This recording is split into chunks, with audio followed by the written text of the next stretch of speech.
안녕하세요. 김혜선 교수입니다. 여러분들 잘 지내셨어요? 이렇게 학교에서 수업을 못하고 영상으로 만나게 뵙게 돼서 여러분들도 수업하는 게 만만치 않으시죠? 네, 힘들지만 조금만 참으시고 이제 학교에서 만나 뵙도록 하겠습니다. 예, 2강, 3강을 이제 이거 영상 찍고 뭐 이런 거 적응하느라고 이제 그러다 이제야 이제 못 보내드린 2강, 3강을 이제 요거를 이제 영상으로 해서 여러분과 같이 지나간 지금 PPT하고 이제 교과서 여러분들 읽으시고 이렇게 했지만 이제 영상으로 한번 다시 한번 설명을 들으시고 여러분들이 함께 이제 나눠보고자 합니다. 성경에 나타난 사회복지 사상은 크게 성경이 구약과 신약으로 있음으로 인해서 그 안에 구약 성경에 하나님이 어떻게 말씀하셨고 신약 성경에서는 또 하나님이 어떻게 말씀하셨는지를 이번 장에서는 살펴보고 또 하나님이 어떤 대상을 사회복지 대상으로 구체적으로 말씀하셨는지를 여러분과 함께 이제 같이 공부를 하겠습니다. 네, 페이지 교과서 31페이지를 볼까요? 네, 사회복지는 뭐예요? 모든 사람이 사회 구성원 전체가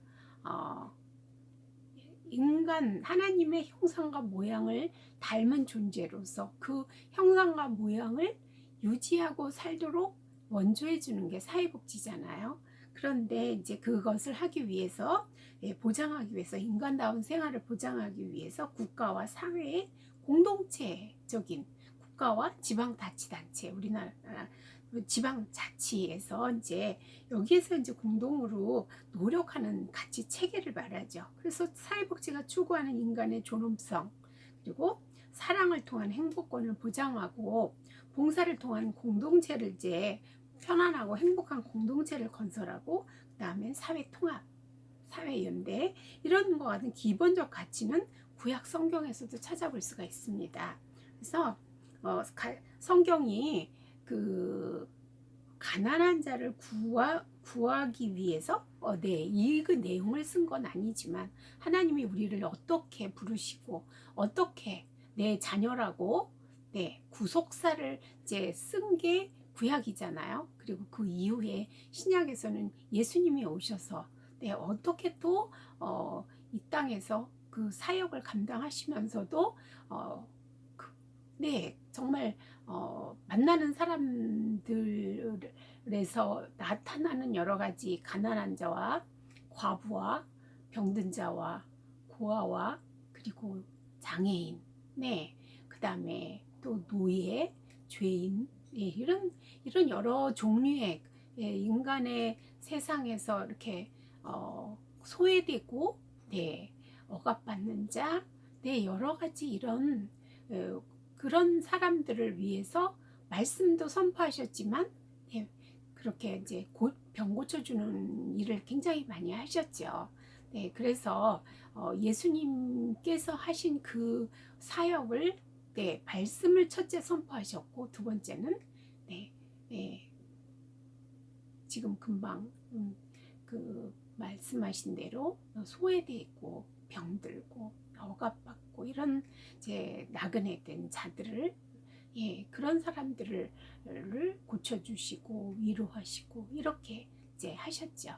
그래서 넓은 의미로 보면은 가난을 이제 그걸 메꿔주는 게 사회복지이기도 하지만 현대에 와서는 점점 심리적인 부분, 정신적이고 이런 부분에 점점 이제 이 포인트가 이제 이쪽도 그야말로 이제 신체와 그 다음에 그 영적인 부분까지 심리적인 부분 이걸 다 같이 통합적으로 다뤄질 수 있는 그래서 여러분들이 사회복지사로서 기독교 사회복지를 할 때 정말 그야말로 결핍만 어떤 그 물질적인 결핍만 채워줄 것인가를 생각한다면 이건 아니고요. 그 심리적인 거와 그 다음에 더 나가서 영적인 것까지도 다 함께 이렇게 보살피고 할 때에 완전하게 회복되는 이런 이제 우리 기독교 사회복지의 역할이 되지 않을까 생각하겠습니다. 이스라엘 민족이 시내산에서 하나님으로부터 부여받은 십계명 네, 경우 이것은 이제 거기가 하나의 율법의 근간이 됐죠. 십계명이. 근데 이것이 고 이스라엘 민족, 고 지파 12지파만 지키는 것이 아니라 그야말로 이제 전 이스라엘 그 백성이 다 지키고 또 그 잡족이라고 표현하는 그 이스라엘 민족이 출애굽할 때 따라 나온 모든 이제 사람들에게 적용이 됐죠. 그래서 율법의 수행이 곧 하나님에 대한 복종이고 그리고 대부분의 계명들이 매우 철저하고 그리고 광범위하게 지켜졌습니다. 이런 맥락에서 이해할 때 이스라엘 민족이 기본적으로 지향하고 있는 계명에 대한 입장과 그리고 그 실천의 실체가 일반적 종교가 가지고 있는 도덕률에 대한 권고나 혹은 여러 계명들을 지킬 것을 권고하는 일반적 수준의 권고와는 좀 더 상위 수준이라고 볼 수 있겠죠. 네, 그래서 성서가 말하고 있는 대부분의 사회복지에 관련된 사상들과 권고들은 알고 있는 것 이상으로 매우 현실적인 상황에서 실천되고 있다. 네, 그 예수님이 이제 공생애를 이제 시작을 하셨죠. 그리고 자기를 쫓아온 그야말로 그 갈급한 영혼들이 그 말씀을 듣기 위해서 그렇게 광야 같은 넓은 들에서 이제 이렇게 모여가지고 말씀을 전파하고 이럴 때 그때 이 사람들이 돌아가다 기진할까. 그래서 오병이어의 기적이 그때 베푸시잖아요. 그래서 우리는 하나님의 말씀이 정말 그 말씀으로 끝나는 게 아니라 삶에서 실천하는 이 사람들이 기진해서 길에서 죽을까봐 예수님이 그야말로 네 우리의 영혼과 그 다음에 육체를 동시에 보살피시는 모습을 우리는 성경을 통해서 알 수 있습니다. 네, 창세기의 복지 사상을 들어가 보겠습니다. 이 창세기에 보면 그 하나님의 그 첫째 이제 신학적 출발점은 창조 사역이죠. 그래서 네 그야말로 창조 사역 그리고 거기에 모든 생물과 땅과 바다와 하늘의 모든 생물들 그리고 거기에 만물의 영장이라고 일컫는 하나님의 자녀로 하나님의 형상과 모양대로 만든 아담과 하와가 거기에 이제 창조되죠. 그곳에서. 그러나 하나님의 형상으로 창조된 그 인간의 존엄성을 갖다가 창세기에서 아담과 하와가 훼손되고 그리고 이제 에덴 동산에서 쫓겨나는 그리고 쫓겨나고 그야말로 험한 세상에서 소외되고 그리고 그 환경에 적응하느라고 애쓰고 힘쓰면서 그렇게 이제 우리의 인류의 조상이 그렇게 이제 지금까지 이렇게 계속 발달해 왔습니다.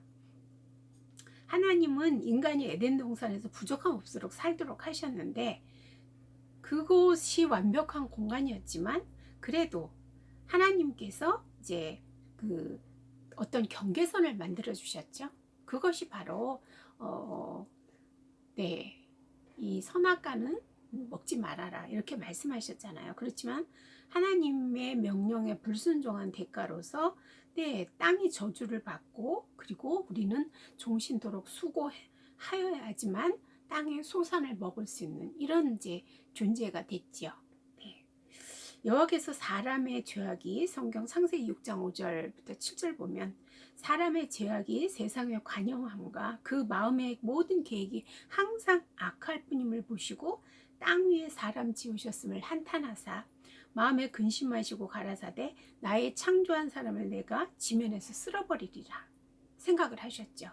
그래서 사람으로부터 육축과 기는 것과 공중의 새까지 그러하리니 이는 내가 그것을 지었음을 한탄함이니라 하시니라 이렇게 말씀을 하셨습니다. 이렇게 하나님의 그 영광을 드러내는 그런 존재로서 하나의 청직의 사명을 가지고 에덴 동산을 잘 돌보고 생육하고 번성하고 이렇게 되기를 원하신 하나님의 목적이 인간의 불순종 교만으로 인해서 훼손이 되고 에덴 동산에 쫓겨나서 이 세상에서 이제 삶이 시작된 거잖아요.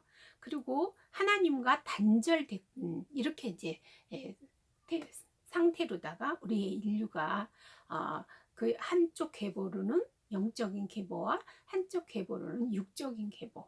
네, 그렇게 이제 지금까지 인류가 계속 흐름이 이렇게 이제 내려왔죠. 그래서 우리는 그야말로 영적 계보로서의 이제 그, 그 하나님의 자녀로서 계열에서 지금 이 기독교 사회복지를 이제 공부하고 있습니다. 창세기의 사회복지 사상은 인간을 하나님의 형상으로 창조했다는 하나님의 관계와의 관계에서 찾아야 되고요.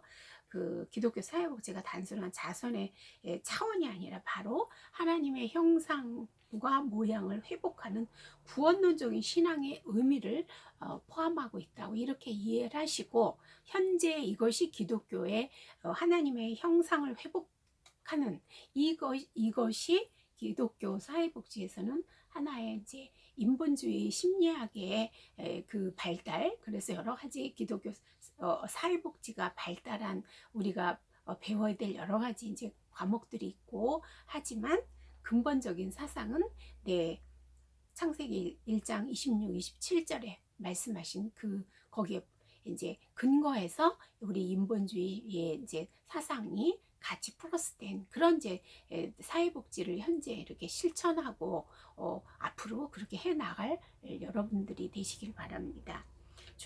두 번째가 이제 출애굽기. 처음에 이제 보면은 이걸 쭉 보면 첫 번째가 창세기 복지 사상, 두 번째가 출애굽기, 그리고 세 번째가 레위기에 나오죠. 레위기의 복지 사상, 그리고 이제 신명기 복지 사상 이렇게 나오고, 다섯 번째가 잠언의 복지 사상이 나오고요. 그 다음에 선지서의 복지 사상, 그 다음에 신학으로 이제 이렇게 넘어오게, 구약에서는 이렇게 나눠볼 수가 있겠습니다. PPT 여러분들 보실까요?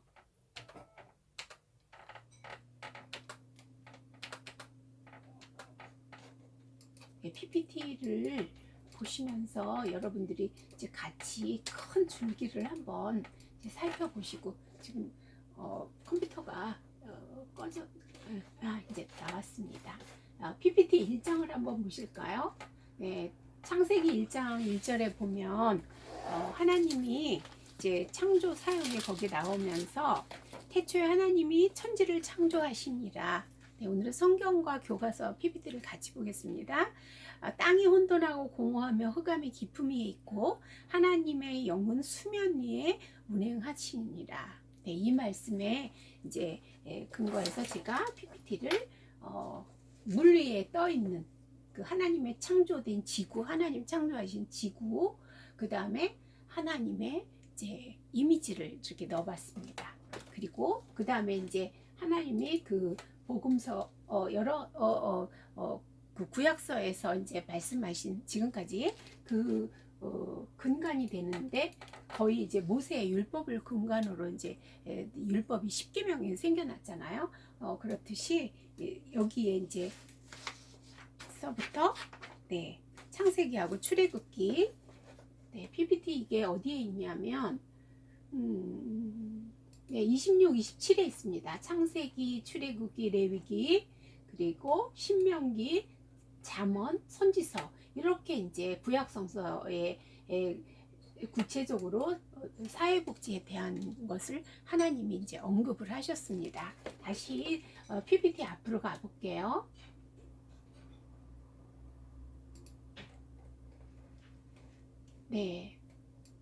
첫 번째 하나님이 말씀하시기를, 성경에 말씀하시기를 가난한 자, 그리고 과부와 젊은 나이 드신 가부, 미망인이 있고요. 그 가부라는 말이 조금 어감이 좀 그렇죠. 나이 드신, 옛날에는 거의 이제 이혼인이라는 게 그때는 별로 없었고, 남편이 돌아가신 미망인을 갖다가 이제 과부로 이렇게 얘기를 했거든요. 그래서 오늘날에는 이제 혼자 계신 분들이 거의 이제 이렇게 성경에 말하는 과부도 좀 있지만 본인이 선택한 이혼의 경우가 훨씬 많아요. 그래서 과부라고 하지는 않지만 어쨌든 이제 그 미망인이라고 이렇게 얘기를 하는 게 어감이 좀 좋지요. 나이 많은 과부와 이제 미망인과 그리고 이제 나이 젊은 미망인이 보이시죠. 네. 그리고 또 고아와 네. 그리고 이거는요. 이미지 8에 있는 거는 이거는 이제 폐허가 된 우리나라의 그 전쟁고화를 생각하시면 여러분들이 좀 더 이해가 빠르시겠죠? 그리고 그 다음에 보면 네 이방인이죠. 이방인과 네,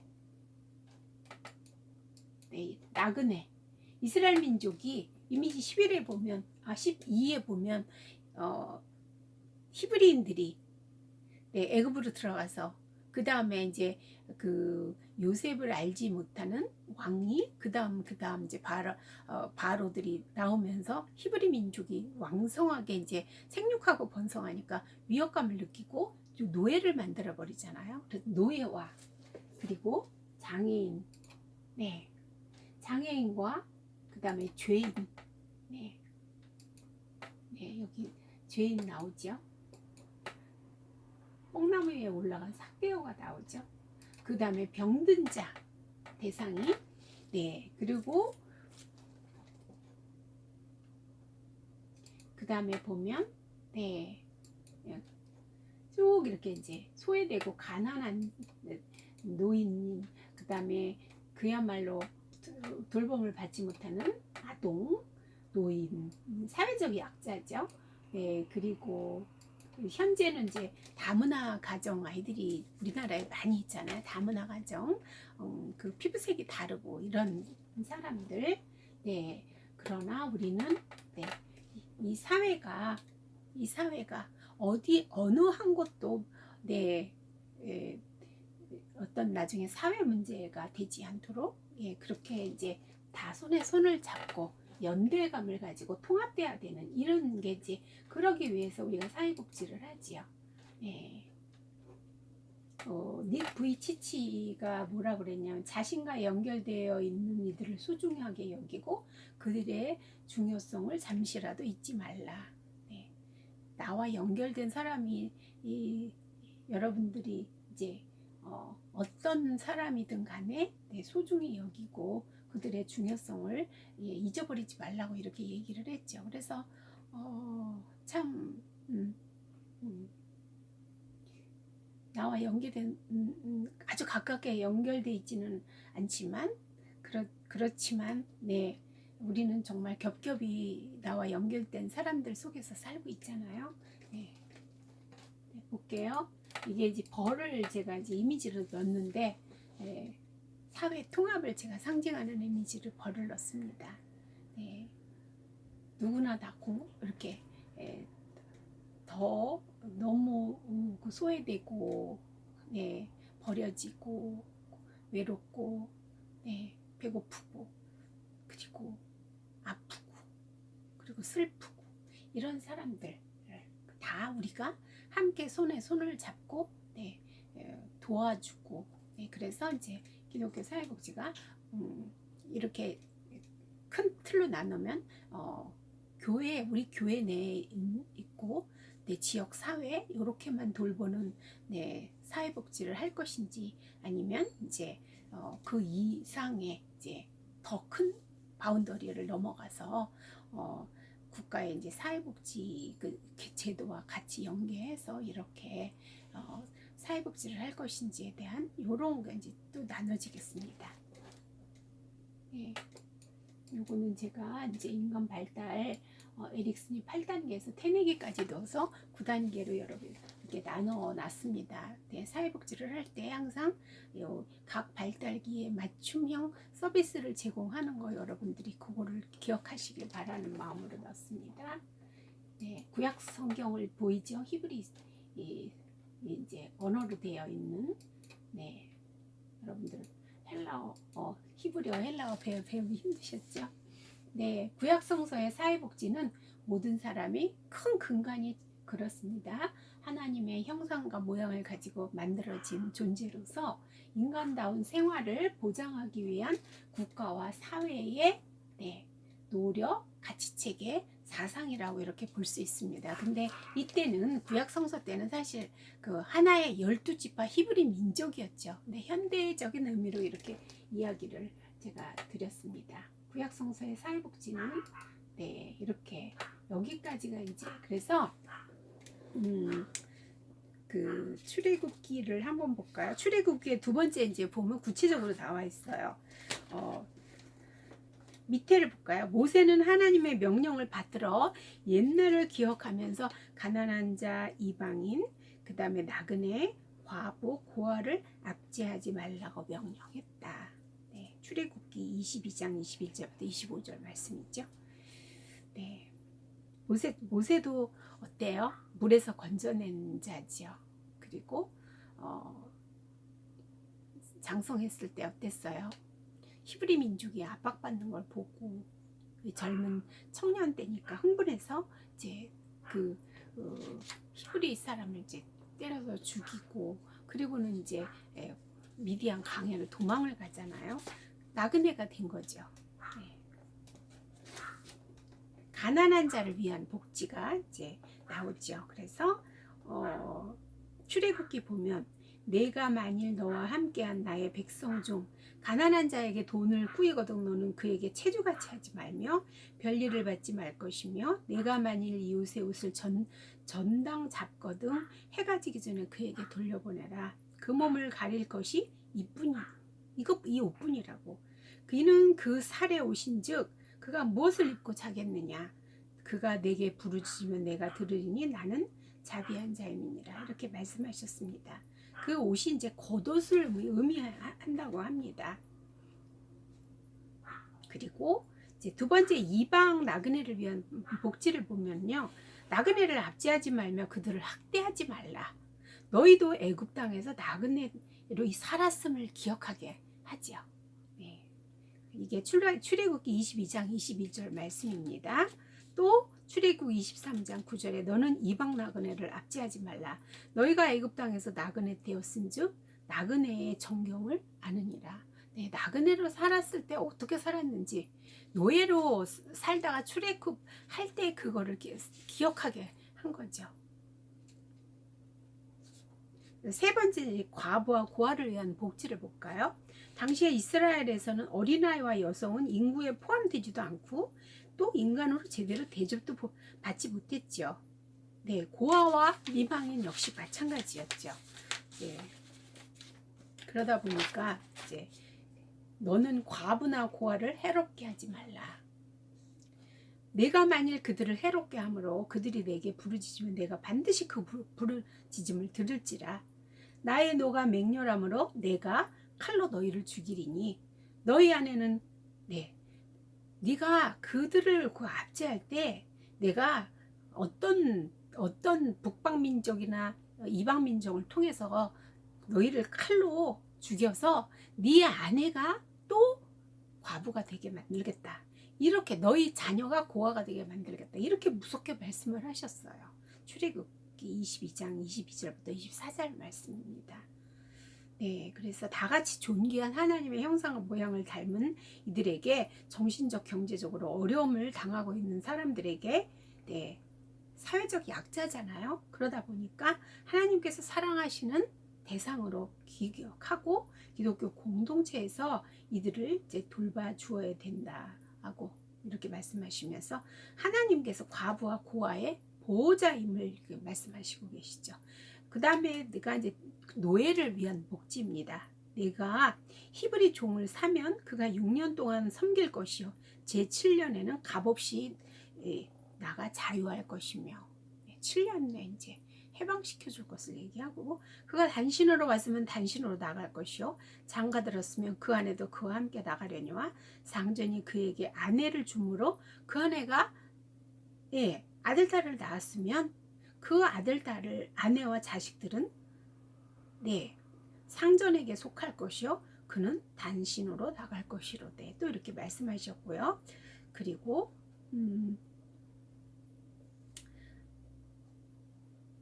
레위기를 또 가보겠습니다. 레위기를 보면 안식년이 이제 나오죠. 그래서 너의 이제 곡물에 스스로 난 것을 거두지 말고 다스리지 아니한 포도나무에서 맺은 열매를 거두지 말라. 이는 그 땅의 안식년이라 이제 안식년 제도를 말씀하셨고, 이 안식년 제도에서의 소출은 너희의 먹을 것이니 너와 내 남종과 여종과 내 품꾼과 너와 함께하는 객과 내 육축과 또 내 땅에는 들짐승들이 다 그 소산으로 식물을 삼을지니, 이렇게 말씀을 하셨습니다. 그래서 이제 휴경이라는 게 나오는 거죠. 안식년은 휴경한 땅에서 자연적으로 성장해서 열매 맺은 수확물을 갖다가 이거를 갖다 네가 악착같이 이건 내 땅에서 난 거니까 몽땅 내 거야 그러고 다 거두어들이지 말고, 가난한 자와 동물과 동물의 식물이 되게 하고, 그렇게 해서 이제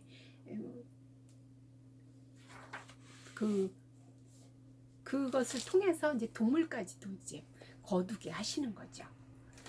그리고 이제 세 번째, 가난한 자를 위한 배려가 나오는데, 너희 땅에 곡물을 벨 때 너는 반 모퉁이까지 다 거두지 말고, 너의 떨어진 이삭도 줍지 말며, 너의 포도원 열매를 다 따지 말며, 너의 포도원에 떨어진 열매도 줍지 말고, 가난한 사람과 타국인을 위하여 버려두라. 나는 너희 하나님 여호와이니라. 참, 이 말 들으시면 어때요?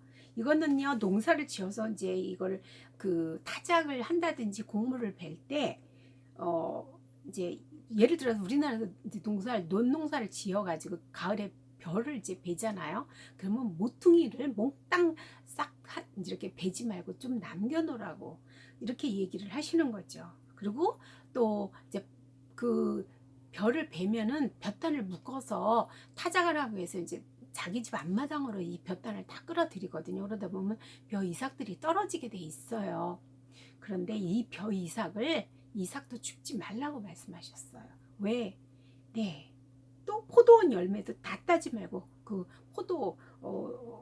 포도밭에 그 바닥에 떨어진 열매, 그것도 이제 가난한 사람과 나그네를 위해서 그냥 놔둬라.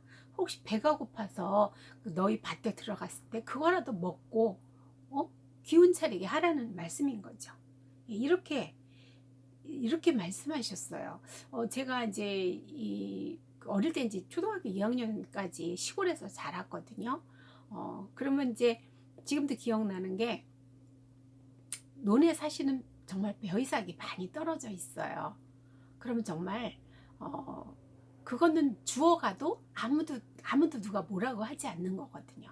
그래서 그냥 주인들이 그거 그냥 놔둬요.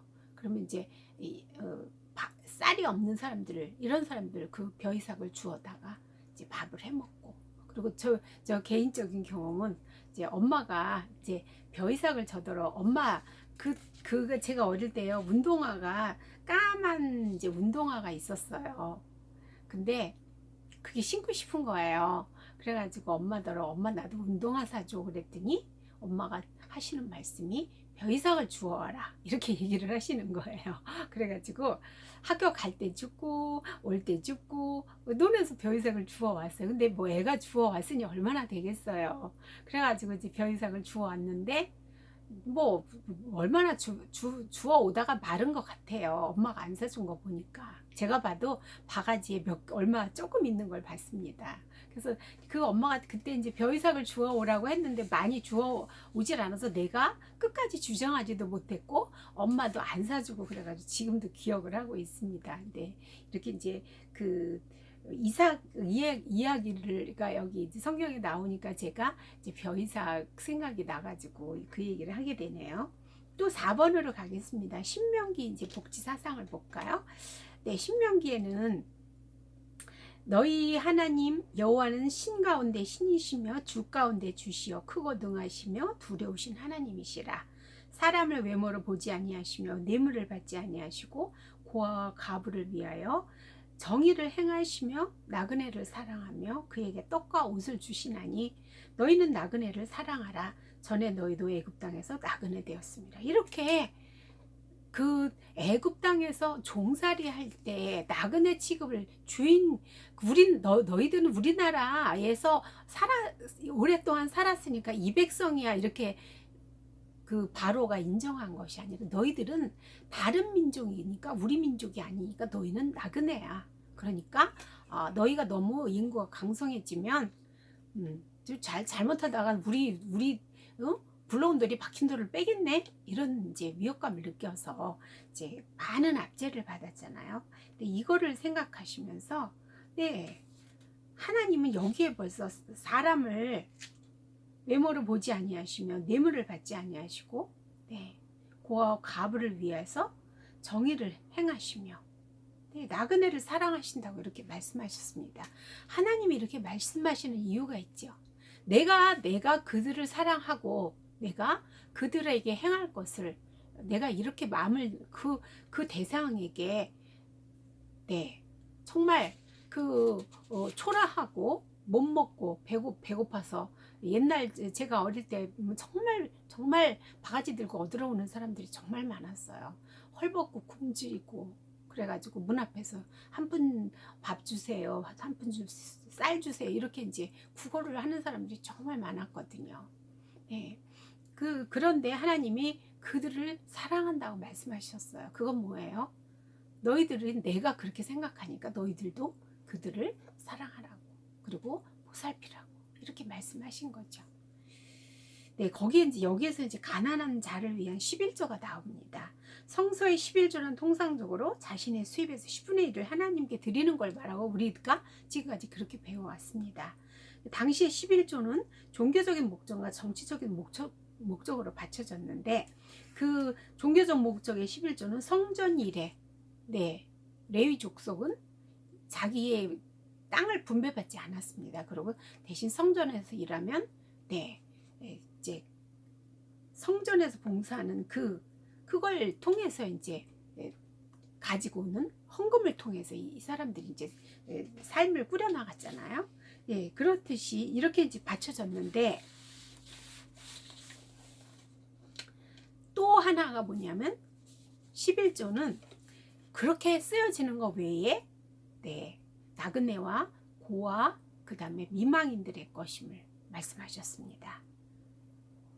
그래서 뭐라고 말씀하셨냐면 매 3년 끝에 그해 소산의 10분의 1을 다 내어 내 성읍에 저축하여 너희 중에 분깃이나 기업이 없는 레위인과 내 성중에 우거하는 객과 고아와 과부들로 와서 먹어 배부르게 하라. 그리하면 내게 복을 주시리라고 신명기 14장 28절 29절 말씀으로 하나님께서 말씀하셨습니다.